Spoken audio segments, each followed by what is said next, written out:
माझ्या सर्व हिंदू बांधवांनो, भगिनींनो आणि मातांनो,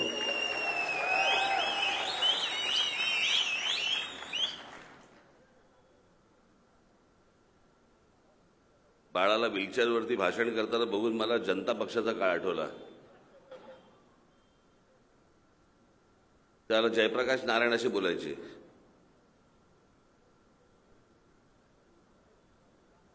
मी आज फार काही लंबचौडं भाषण करण्यासाठी तुमच्यासमोर नाही आलोय. मलाच आत्ता उन्हात बसून काय त्रास होत होता तो कळतं मला. तुमचं पण काय होत असेल ते मला कळतंय. लवकर सोडीन शाळा.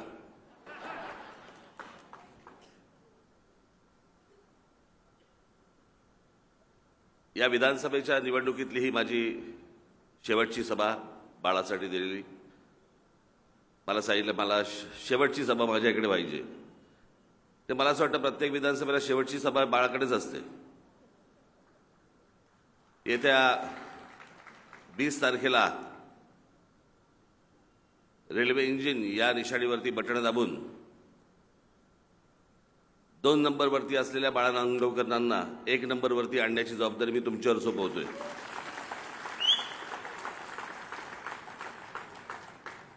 आज बहुतेक सगळ्या ठिकाणी गेले 15-20 दिवस बोंबलतोय. सगळी भाषणं तुम्ही पाहिली असतील, ऐकली असतील, मुलाखती पाहिल्या असतील. अजून काय वेगळं काय रे बाबा, बस ना खाली बस. हो कळलं मला. काय झालं, काय लिहिलंयस?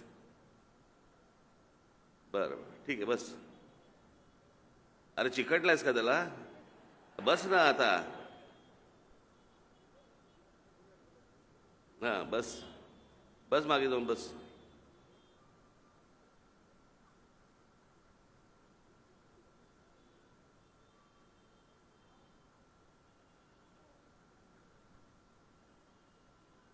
आज करता ही या सभेच्या निमित्ताने मी अनेक लोकांची या दिलगिरी पण व्यक्त करणार आहे आणि अनेक लोकांना धन्यवाद पण देणार आहे. मी खास करून आपल्या महाराष्ट्रामधल्या मराठी टेलिव्हिजन चॅनलचे मी आभार मानेन की त्यांनी माझी भाषणं ही लोकांपर्यंत घराघरापर्यंत पोहोचवली. त्याबद्दल मी त्यांचा आभारी आहे. तसंच जी मराठी वर्तमानपत्र आहे त्याच्यामध्ये त्यांनी यावेळेला बऱ्यापैकी चांगलं सांभाळून घेतलं. त्याबद्दलही मी सर्वांचे मी आभार मानतो. परवा दिवशी मी भिवंडी ग्रामीण आणि कल्याण पश्चिम इथे मी सभेसाठी गेलो असताना जरा थोडीशी तब्येत बिघडली आणि मी दोन्ही ठिकाणी जरा सभा फार आवरत्या घेतल्या. आवरत्या नाही किंबहुना पहिल्या सभेत मला बोलताच नाही आलं. पण नंतर गोळीबिळी घेऊन जरा सगळं व्यवस्थित झालं. पण पहिल्या त्या 2 सभांना मला बोलता नसल्या आल्यामुळे तिथल्या माझ्या उमेदवारांची मी दिलगिरी व्यक्त करतो. ते विजयी झाल्यावरती मी त्यांच्याकडे निश्चित त्यांना भेटण्यासाठी आणि तिथल्या नागरिकांना भेटण्यासाठी मी जाईन, एवढं निश्चित.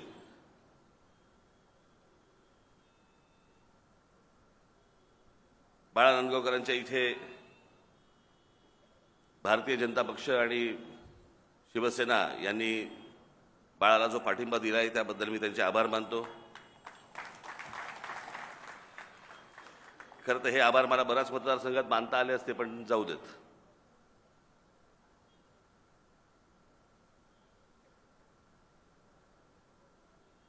आज महाराष्ट्रामध्ये अनेक प्रश्न लोंबकळलेले आहेत, खोळंबलेले आहेत. आपण ते सगळ्या गोष्टी पाहिलेल्या आहेत. मी महाराष्ट्रभर आता अनेक ठिकाणी जाऊन आलो, अनेक लोकांना भेटलो, अनेक लोकांशी चर्चा केली, पत्रकारांशी भेटलो, पत्रकारांशी बोललो, आपल्या लोकांशी बोललो, इतर लोकांशी बोललो. अत्यंत वाईट परिस्थिती महाराष्ट्रामधली आहे. मी आपल्याला एवढंच सांगतो, या सगळ्या गोष्टी ज्या आपल्या आजूबाजूला ज्या घडतायत,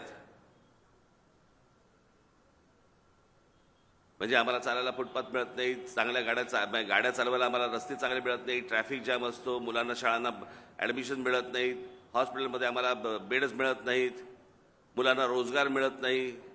ग्रामीण महाराष्ट्रामधली मुलं शहरामध्ये येण्याचा प्रयत्न करतात. मुंबई पुण्यासारख्या ठिकाणी पुण्यामधली मुलं परदेशात जायचा विचार करतात. आमच्या शेतकऱ्यांच्या आत्महत्या थांबत नाही आहेत. अनेक विषय आहेत आणि ज्याची सोडवणूक झालेली नाही त्या गोष्टींची सोडवणूक झाली नसल्यामुळे अनेक लोकांनी तुमचं लक्ष दुसरीकडे वळवावं किंवा वळावं याच्यासाठी म्हणून काही गोष्टींची सोय केली. हा खरं तर महाराष्ट्र संपूर्णपणे हिंदुत्वाने भारावलेला महाराष्ट्र, पण या हिंदुत्वाने भारावलेल्या महाराष्ट्राला त्यांचं हिंदुत्व तोडण्याचं काम प्रामुख्याने या महाराष्ट्रामध्ये शरद पवारांनी केलं आणि ते म्हणजे जाती जातीमध्ये भेद निर्माण केले. आज तुमचेही अनेक लोक, तुमचे नातेवाईक, तुमचे मित्रपरिवारातले लोक महाराष्ट्रामध्ये अनेक ठिकाणी राहत असतील. आपण जरूर त्यांना सांगा की आता किमान यातनं तरी महाराष्ट्र बाहेर आला पाहिजे. मी माझ्या अनेक सभांमधनं सांगितलं, उद्या महाराष्ट्र नवनिर्माण सेना असो, शिवसेना असो, भाजपा असो, तुमची काँग्रेस असो, एनसीपी असो, हे राजकीय पक्ष मेले तरी चालतील, महाराष्ट्र जगला पाहिजे.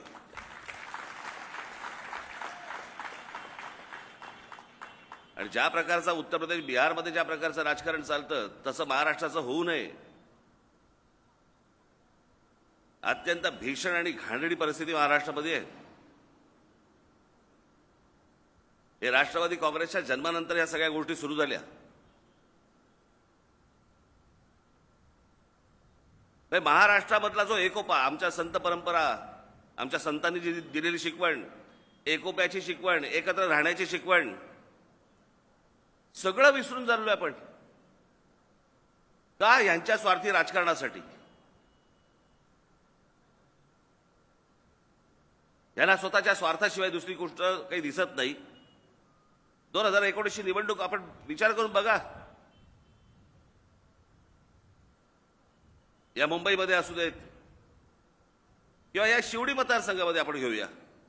या शिवडी मतदारसंघामध्ये आहे, मागच्या वेळेला शिवसेना भारतीय जनता पक्षाला लोकांनी मतदान केलं आणि शिवसेना भारतीय जनता पक्षाला मतदान केल्यानंतर निकाल ज्या वेळेला लागले त्यावेळेला शिवसेना उठली आणि ज्यांच्या विरोधात निवडणुका लढवल्या त्यांच्याबरोबर जाऊन बसली, फक्त मुख्यमंत्रीपदाची गळ्यात माळ घालण्यासाठी. तुम्हाला कोणाला विचारलं होतं? तुम्हाला कोणाला सांगितलं होतं?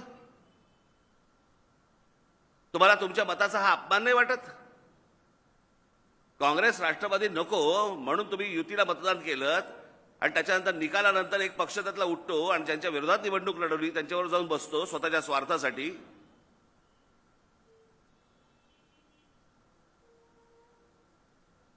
हे कोणतं राजकारण आहे? मी देशामध्ये आजपर्यंत देशाच्या राजकारणात अशी बघितलीच नाही गोष्ट की ज्यांच्या विरोधात निवडणूक लढवली निकालानंतर त्यांच्याबरोबर जाऊन बसले.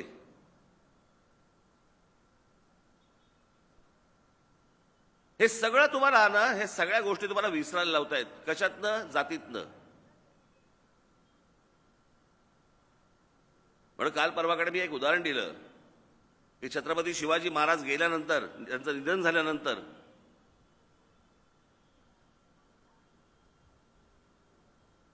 ही समाधीमध्ये नंतरची गोष्ट, पण जे काय तिथे त्यांना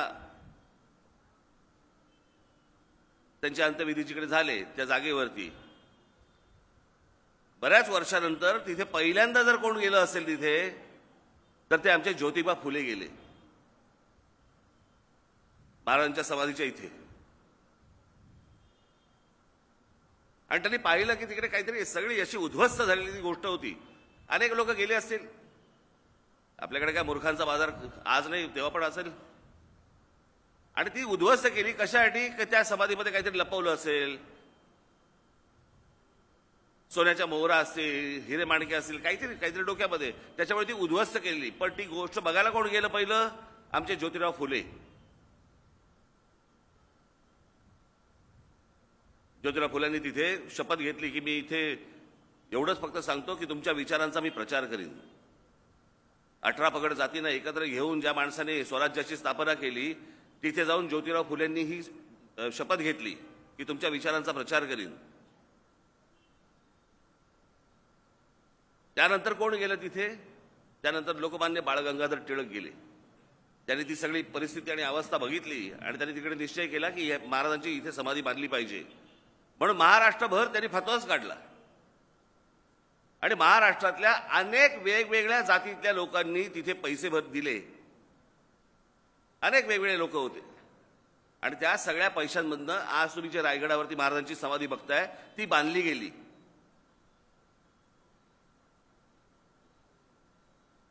आज आमच्याकडे सगळे जे महापुरुष आहेत हे सगळेजण वाटून घेत आहेत. छत्रपती शिवाजी महाराज मराठ्यांचे, लोकमान्य टिळक ब्राह्मणांचे, महात्मा ज्योतिराव फुले माळ्यांचे, आमचे डॉक्टर बाबासाहेब आंबेडकर दलितांचे, प्रत्येक जण आपापल्या जातीत विनाकारण काही संबंध नाहीये. मग हा जर प्रसंग आपण पाहिला तर शिवछत्रपतींच्या ठिकाणी पहिले जाणारे ज्योतिराव फुले माळी होते, ज्यांनी सांगितलं तुमच्या विचारांचा मी प्रचार करीन. दुसरे गेले ते लोकमान्य टिळक ब्राह्मण होते, त्यांनी समाधी उभी केली. ज्यांच्याकडे आज महापुरुषांकडे आम्ही ज्या जातीने पाहतो ना किंवा जातीने पाहायला जे लावतात ना, मला असं वाटतं त्यांनी ही गोष्ट बघणं गरजेचं आहे, समजून घेणं गरजेचं आहे. अहो, जात एखाद्याला प्रिय असणं मी समजू शकतो, पण दुसऱ्या जातीबद्दलचा द्वेष निर्माण करणं आज महाराष्ट्रातली परिस्थिती इतकी भीषण आहे. मला असं वाटतं यातनं आपण प्रत्येकाने हा महाराष्ट्र सुधारला पाहिजे. निवडणुका येतात, निवडणुका जातात, हा निवडून येईल, तो निवडून येईल, तो हरेल, तो पडेल, चालू राहील. पण एकदा का राज्याचं व्याकरण बिघडलं ना सगळं सुधारता नाही येणार. मी जो प्रयत्न करतोय तो हा प्रयत्न करतोय.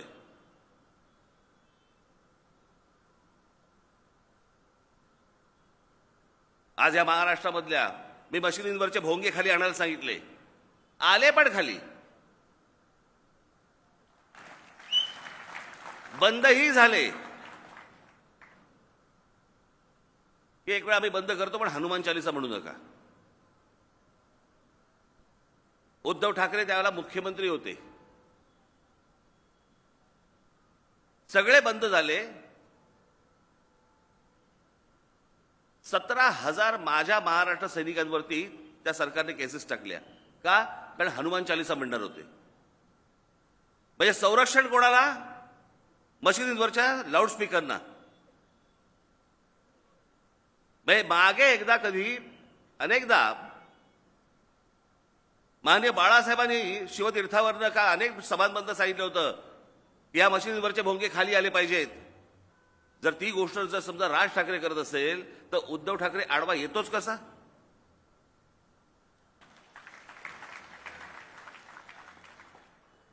माझ्या महाराष्ट्र सैनिकांवरती 17,000 जणांवरती तुम्ही केसेस टाकता. तुमचा कल कळला आम्हाला कुठे आहात तुम्ही? ही काँग्रेस जी स्वातंत्र्यवीर सावरकरांचं, हे राहुल गांधी अक्कल पण नाही त्याला. स्वातंत्र्यवीर सावरकरांचा अपमान करते. त्या दिवशी आमच्या त्या काय आपल्या खासदार वर्षाताई गायकवाड व्यासपीठावरती वर्षाताई गायकवाड त्या राहुल गांधींना शिवछत्रपतींची प्रतिमा देत होत्या. ती प्रतिमा त्यांनी घेतली, अशी बघितली, प्रतिमेकडे बघितलं आणि दुर्लक्ष केलं, दुसरीकडे तोंड फिरवलं. महाराजांची प्रतिमा देखील हातामध्ये घ्यायला जो माणूस ज्याला लाज वाटते त्यांच्याबरोबर जाऊन हे बसलेत. आणि का बसले होते? स्वतःचा स्वार्थ. बस मला मुख्यमंत्री करा. एका माणसाने सगळे अख्खी पक्षाची वाट लावली. अनेक लोक निघून गेले, त्या लोकांना हे म्हणतात गद्दार आहेत. अरे गद्दार तर घरात तिथे बसलाय, ज्यांनी पक्षाशी गद्दारी केली.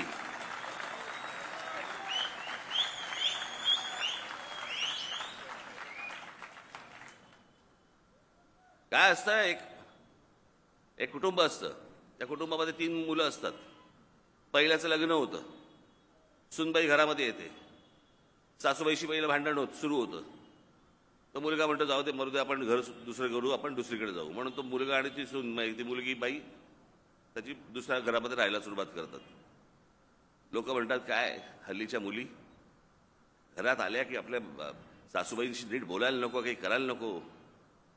दुसऱ्या मुलाचं लग्न होतं, सुनबाई घरामध्ये येते.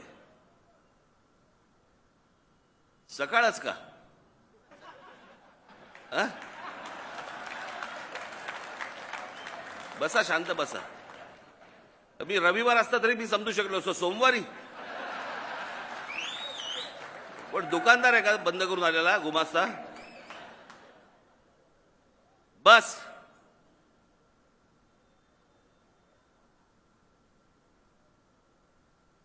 दुसऱ्या मुलाचं लग्न होतं. सुनबाई घरामध्ये येते. थोड्या दिवसात सासूबाईंशी भांडण सुरू होतं, वाद सुरू होतात, सगळं सुरू होतं. तो मुलगा म्हणतो आपण जाऊन देत आपण दुसऱ्या घरात जाऊन राहू, आपण दुसरीकडे जाऊन राहू म्हणून दुसऱ्या पण मुलगा निघून जातो घरामधनं. तिसरी सून येते. लोक म्हणतात काय हल्लीच्या मुली घरात आले ना की नुसते आपले फक्त त्या घर फोडायचंच काम करतात. तिसरी मुलाचं लग्न होतं. तिसरी सून येते. तिसरी सून आल्यावरती परत सासूशी भांडण सुरू होतं. तिसरा मुलगा म्हणतो मला आता घर सोडून जायचं, मी तिसरा मुलगाही घर सोडून जातो. तेव्हा लोक बोलायला लागतात काहीतरी सासूत प्रॉब्लेम आहे. कळलं का? तसं ही जी शिवसेनेची सासू बसली आहे ना आतमध्ये तिथे, तिचा प्रॉब्लेम आहे.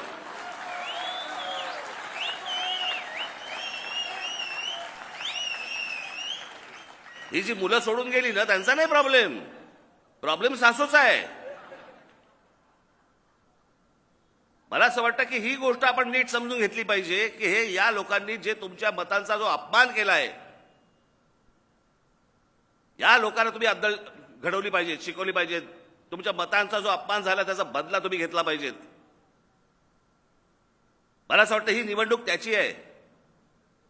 महाराष्ट्रामध्ये मी जे सतत सांगतोय ना की ज्या या सगळ्या गोष्टींची ज्यांनी प्रतारणा केली ना ते जर परत जर समजा निवडून आले, मला असं वाटतं महाराष्ट्र संपला म्हणून समजायचं तुम्ही. पुढे काही नाही होऊ शकत आणि पुढे काय होऊ नाही शकत. आज मी तुमच्याकडे आलोय तो फक्त एवढ्यासाठीच आलोय, जे 2019 पासून या महाराष्ट्रामध्ये घडलंय ते विसरू नका. या सगळ्या गोष्टीला, सगळ्या अख्ख्या जे काही सगळं घडलंय या सगळ्या गोष्टीला कारणीभूत फक्त एक माणूस आहे. एक माणूस, त्याचं नाव उद्धव ठाकरे. एक माणूस, दुसरं कोण नाही. तिथून सगळी सुरुवात झाली.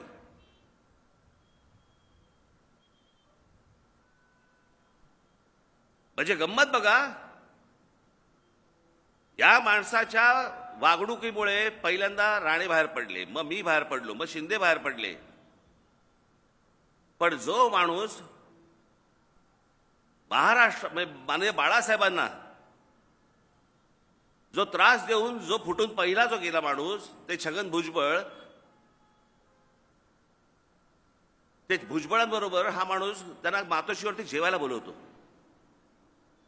म्हणजे बाळासाहेबांना त्रास दिला हा सोडून द्या, त्याचा ह्याला काही देणं घेणं नाही. आणि बाकीच्यांकडे बाकीचे शत्रू व्हायचे. माननीय बाळासाहेबांकडे बघण्याचा यांचा दृष्टिकोन बघा आणि ह्यांनी जी कृत्य केली आहेत ना त्या पण गोष्टी बघा. एकदा सगळ्या गोष्टींना विचारांना एकदा उजळली द्या. गेल्या 5 वर्षामध्ये काय झालं, हा माणूस कसा वागला, कोणाशी काय केलं, त्या करोना काळामध्ये कसा वागला, हे सगळ्या गोष्टी आठवा आणि 20 तारखेला मतदानाला जा. येत्या 20 तारखेला ही निवडणूक महाराष्ट्रासाठी खूप महत्वाची निवडणूक आहे. प्रत्येक निवडणूक ही महत्वाची असतेच, पण ही निवडणूक सर्वात महत्वाची आहे. म्हणून मी आपल्याला ते आवाहन करण्यासाठी म्हणून मी आज आपल्यासमोर इथे आलेलो आहे. येत्या 20 तारखेला आपले उमेदवार बाळा नांदगावकर, आता बाळा पुढे नको येऊ, हा तिकडेच आहे. मी मगाशी विचारलं, म्हटलं ते काय ब्रेक बिक लावलाय ना तिकडे, म्हटलं बस बस. आपले उमेदवार, लोकप्रिय उमेदवार आपले बाळा नांदगावकर, तसेच माझे महाराष्ट्रामध्ये जेवढे महाराष्ट्र नवनिर्माण सेनेने उभे केलेले सगळे उमेदवार, या सर्व उमेदवारांना मी महाराष्ट्रात जाऊ नाही शकलो सगळ्या मतदारसंघामध्ये, कारण वेळच कमी मिळाला प्रचाराला. आणि त्याच्यामुळे ज्या मतदारसंघामध्ये मी येऊ शकलो नाही, त्यांना भेटू शकलो नाही माझ्या जनतेला, मी त्यांची इथूनच मी दिलगिरी व्यक्त करतो, माफी मागतो. परंतु मला असं वाटतं येत्या या निवडणुकीमध्ये आपण महाराष्ट्र नवनिर्माण सेनेचे जे कोणी उमेदवार इथे महाराष्ट्रामध्ये उभे असतील त्या सर्व उमेदवारांना आपण प्रचंड प्रचंड प्रचंड मतांनी आपण विजयी करावं असं एक आवाहन करतो आणि आपण सर्वांची मी रजा घेतो. धन्यवाद. जय हिंद, जय महाराष्ट्र.